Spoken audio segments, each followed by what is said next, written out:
반갑습니다. 구독, 좋아요 눌러주시고 큰 부자 되시기를 바라겠습니다. 자, AACR이 이제 시작이 되었죠. AACR 시작이 되었는데 초록으로 HB 테라피틱스가 발표할 OKN007 데이터가 올랐죠. 자, 상당히 좋습니다.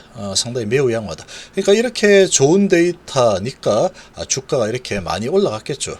자, 지금 낙폭이 정말로 과대한 HB 그리고 바이오 전체적인 분위기인데 이런 분위기를 반전을 시킬 만한 이런 재료로 충분히 작용이 좀 될 수 있지 않을까 더 기대를 좀 해봅니다. 자, 꼭 그렇게 되길 좀 바랍니다. 그러나 만약에 반등이 안 나온다 라고 하더라도 가장 강력한 재료는 FDA 허가죠. 가장 강력한 재료는 FDA 허가라는 부분이 준비가 되어 있다 이렇게 볼 수 있습니다. 지금 아주 지금 힘든 2주가 지났는데 미증시도 반등이 나왔고 이런 상황이다 그러면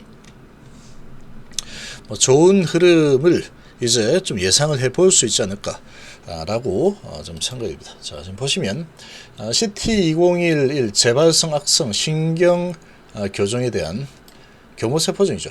교모세포종에 대한 OK007의 이상 임상시험 결과가 이제 4월 9일 날 오전 9시 이제 발표가 될 예정이다.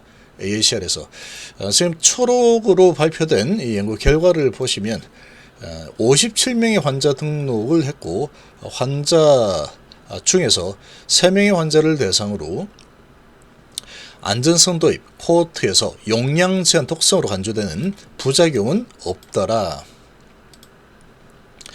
독성 부작용은 없더라라는 거죠. 그리고 평균 연령이 56세이고 범위가 29세에서 82세까지 41명의 환자 이전에 1차 항암 치료를 받았고 15명은 이전에 2차 항암 치료를 받았다. 18명의 환자가 46개 SA를 경험을 했고 이 중 9개는 메스꺼움, 구토, 피로, 그리고 GR2 주입 관련 반응, GR3 급성 간 손상, GR3 전신 약화, 상지 및 하지, 그리고 GR3 빌리브린 증가, 그리고 GR3 AST 및 ALT 증가. 자, 요렇게 9개 정도의 이런 부작용을 경험했다.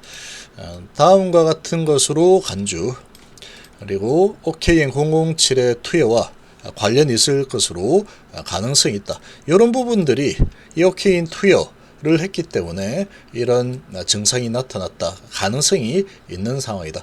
그래서 OKN007과 TMJ 병용요법을 받은 56명의 환자의 경우에 자, 중요한 게 이제 이런 결과 값이죠. 교모세포종 치료제가 거의 뭐 없는 상황이다 보니까 지금 요거는 잘 되면은 이것도 크게 대박 날 만한 그런 부분입니다. 자, PFS 중앙값은 2.2개월, 대대조군이 1.8개월이다. OS 중앙값은 9.7개월 대 7.2개월이다. 그래서 위험비는 0.68, 사망 위험을 32% 감소시킨다. 그리고 P밸류가 자, P밸류를 달성하지는 못했습니다. P밸류는 0.034로 달성을 하지는 못한 상황이죠. 자, 그러나 위험비는 상당히 좋습니다. 6개월 PFS 비율은 23.6% 대 13%, 그리고 12개월 OS 비율은 38.1 대 13.0 이렇게 나왔습니다. 결론은 OKN007과 TMJ 병용요법은 안전하고 표준 러스무틴 요법과 비교 시 RGBM의 OS를 연장시킬 수 있다. 그리고 6개월간 악화되지 않은 비율은 2배가 향상되었고 12개월간 생존하는 비율은 3배가 향상되었다. 지금 이 교모세포종 치료제 부분은 아주 지금 어렵습니다. 이게 상당히 어렵죠. BBB 통과도 정말 어려운 상황이고 이런 제약종이 너무나 큰 상황이다 보니까 데이터가 어느 정도 나와주면은 허가 가능성도 충분히 기대해 볼 만한 정말로 희귀한 그런 접근하기 힘든 그리고 진입장벽이 높은 그런 부분이 바로 이 교모세포종 치료제 부분이다, 이렇게 볼 수 있습니다. 그래서 표준 치료제 대비해서 OS를 연장시키고 또 6개월간 악화되지 않은 비율이 2배 향상됐고 12개월 3배 향상되었다. 자, 이렇게 나왔으니까 데이터는 상당히 좋게 나왔다라고 좀 볼 수가 있겠죠. 그래서 지금 이 주가가 테라피틱스가 아주 강력하죠. 이런 부분이 지금 OKN 007에 대한 기대감으로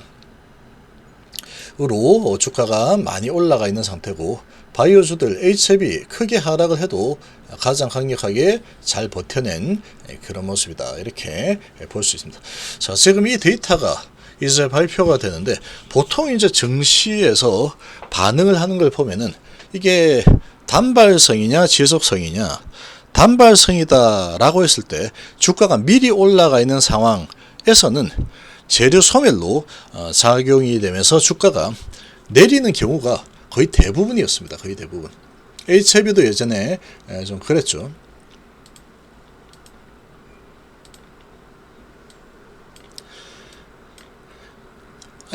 에스모에서 발표를 하고 아주 좋은 데이터 발표했죠.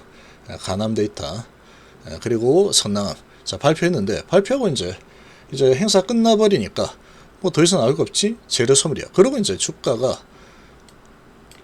이렇게 여기서부터 해서 발표하고 나서부터 쭉 엄청나게 밀려 내렸죠. 자, 이런 상황이 보통 일어나는 게 주식시장의 현실입니다. HLB는 그런 게 아닙니다. 호재가 나오면 찍어 누르는, 이제 찍어 누르는 이유를 보면은 더 이상 그 다음에 뭔데? 라고 했을 때 이제 기다려봐. 이런 게 되는 거죠.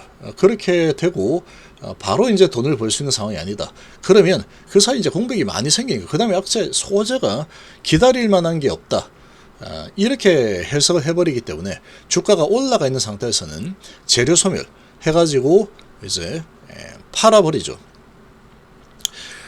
그래서 이 테라피틱스 주가 위치가 상당히 많이 높게 형성이 되어 있기 때문에 이제 그런 반응이 나올 수도 있습니다. 그런 반응이 나올 수도 있는 상황인데, 반대로 이제 이 데이터가 상당히 양호하다, 좋다, 그렇게 봤을 때 기업의 가치를 충분히 더 높게 쳐줄 수 있겠다라고 한다면 주가는 또 올라갈 수 있겠죠. 세력마음이다, 이렇게 볼 수 있고. 자, 그리고 이제 HLB 그룹 같은 경우에는 이런 발표 내용들과 엘레바에서도 이제 발표를 하죠. 리버 관련해서.